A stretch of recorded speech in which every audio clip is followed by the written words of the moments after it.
세상 가장 아름다운 순종의 눈물 온 세상 다시 빛나게 한 생명의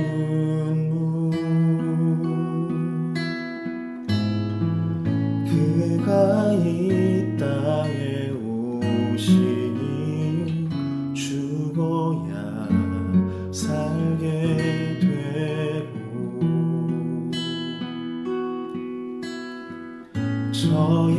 져야만 승리하는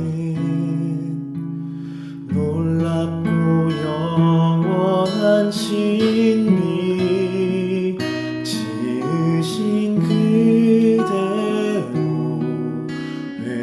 회복시킨 우리의 창조주 그리스도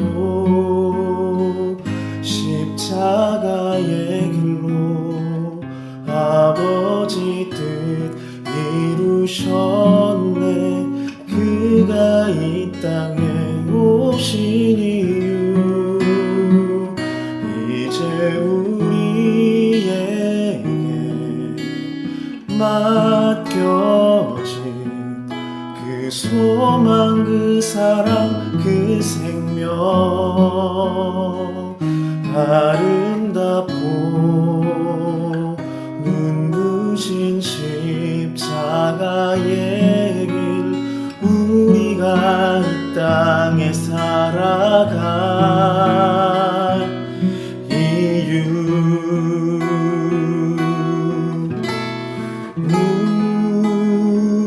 우리의 심령 주의 것이니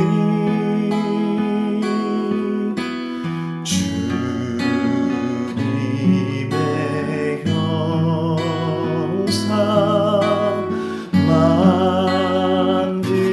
만드소서.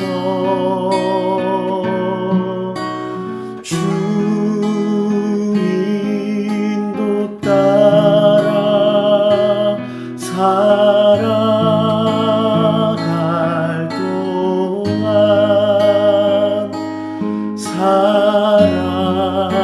사랑과 충성을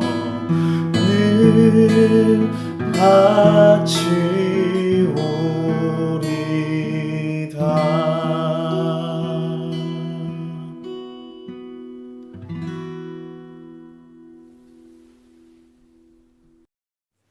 4월 10일 고난주간 성금요일 우리에게 주시는 하나님의 말씀은 마가복음 15장 16절에서 32절까지의 말씀입니다.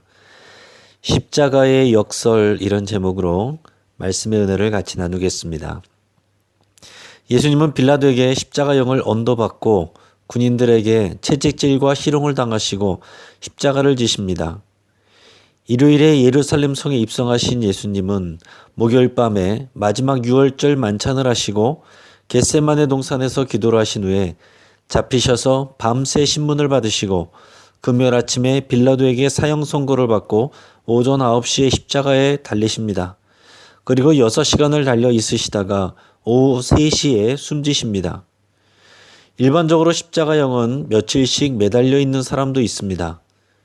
손과 발이 못이 박혀서 똑바로 서지도 못하고 앉지도 못하는 상황에서 숨이 막혀서 질식하여 죽는 무서운 사형법입니다. 우리는 예수님의 순환과 십자가의 죽음을 듣고 보면서 남의 이야기로 생각하면 안 됩니다.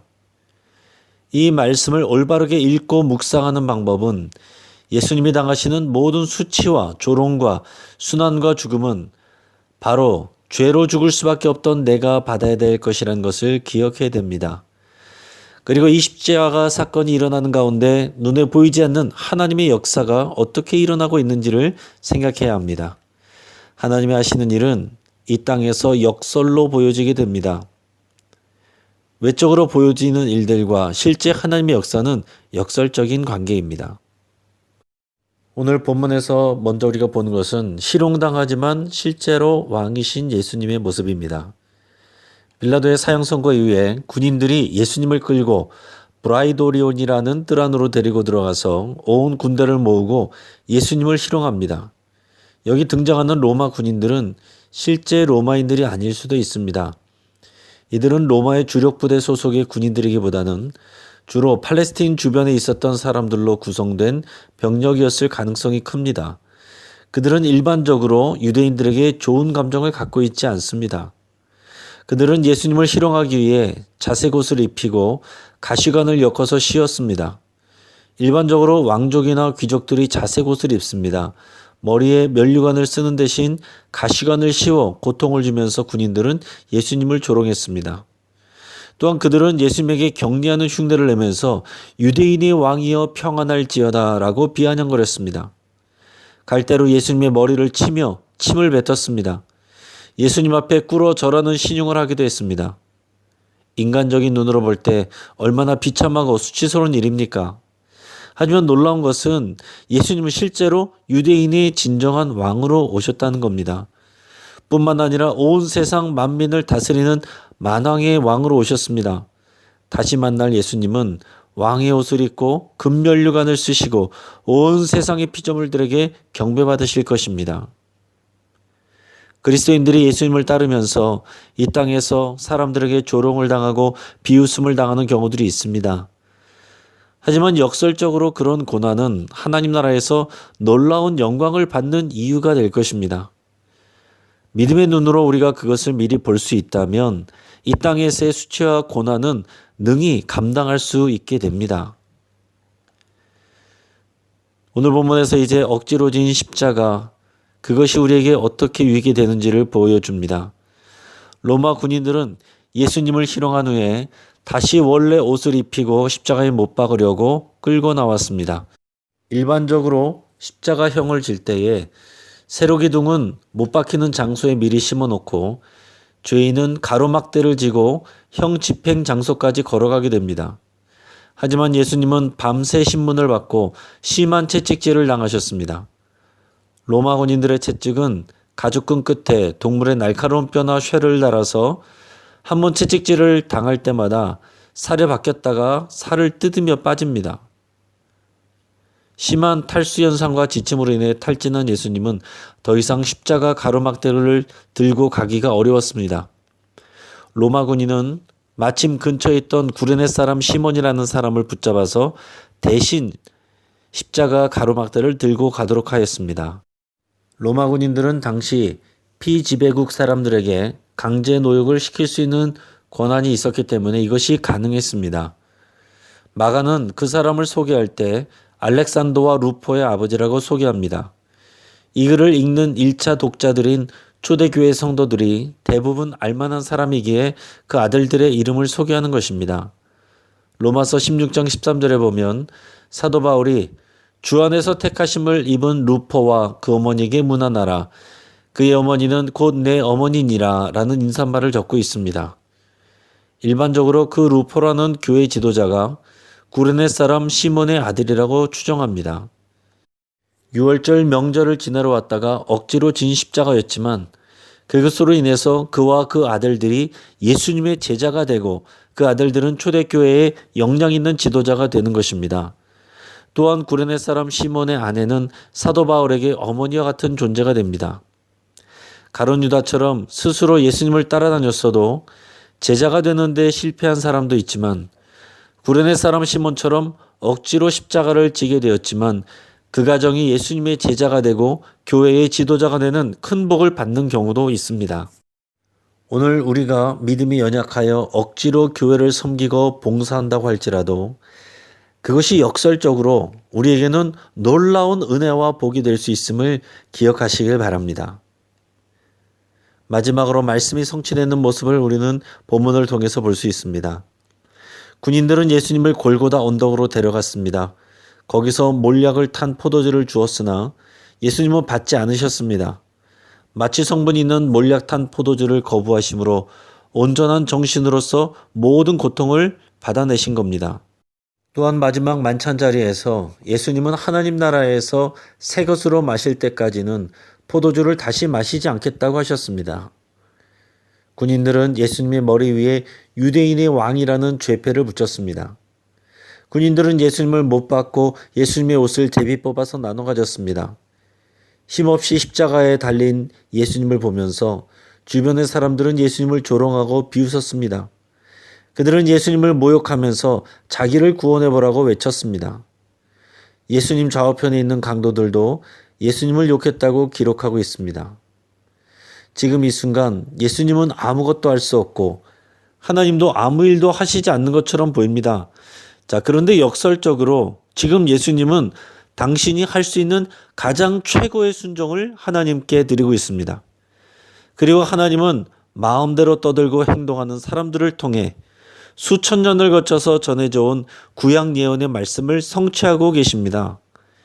예수님이 조롱을 당하고 채찍질을 당하는 것, 그럼에도 불구하고 예수님은 아무런 저항을 하지 않으신 것, 몰약을 탄 포도주를 마시지 않으신 것, 군인들이 예수님의 옷을 제비 뽑아서 나눠 가진 것, 저주라고 여겨지는 나무에 달려 죽으신 것, 이 모든 것들이 우연처럼 벌어진 것 같지만 모두 하나님의 약속의 말씀들이 성취되는 하나님의 역사들입니다. 이 땅에서 사람들이 주인 노릇하고 자기들 마음대로 하는 것 같지만 모든 역사의 키를 잡고 계신 것은 하나님이시고 인간의 조롱하는 행위들이 역설적으로 하나님의 말씀을 성취함으로 예수님이 메시아이고 진정한 왕이라는 것을 증명하고 있습니다. 사랑하는 성도 여러분, 그리스도인의 믿음은 보이지 않는 것을 믿는 것입니다. 인간의 뜻이 이루어지지 않고 하나님의 뜻이 이루어지는 것이 하나님의 역사입니다. 이 땅에서 하나님의 힘없는 것 같고 권력자의 뜻대로 세상 일이 돌아가는 것 같지만 역설적으로 모든 것은 하나님의 뜻과 영광을 위하여 이루어지고 있습니다. 우리가 당해야 할 죄로 인한 수치와 고난과 죽음을 담당하셔서 그 죽음으로 역설적인 생명을 주신 하나님을 온전한 믿음으로 신뢰하고 순종할 수 있기를 바랍니다. 이제 말씀을 붙잡고 함께 기도하겠습니다. 나 대신 수치당하시고 죽임당하신 예수님으로 인해서 함께 감사하며 기도하겠습니다. 내 뜻이 이루어지지 않아도 하나님의 뜻이 이루어짐을 기대하며 감사드리겠습니다. 보이지 않아도 일하고 계시고 동행하여 주시는 하나님께 내 삶을 드린다고 고백합시다. 성금요일에 예수님과 십자가를 통해 하나님의 사랑을 깊이 묵상하고 누리는 날이 되도록 함께 기도하겠습니다. 마지막으로 내 생각대로 판단하고 사람들의 말에 휘둘리고 의심하며 불안해했던 나의 연약함을 회개하겠습니다. 이웃을 돌아보지 않고 사랑하지 못했던 우리의 연약함과 사랑 없음을 회개하고 하나님의 마음을 부어주시도록 함께 기도하겠습니다.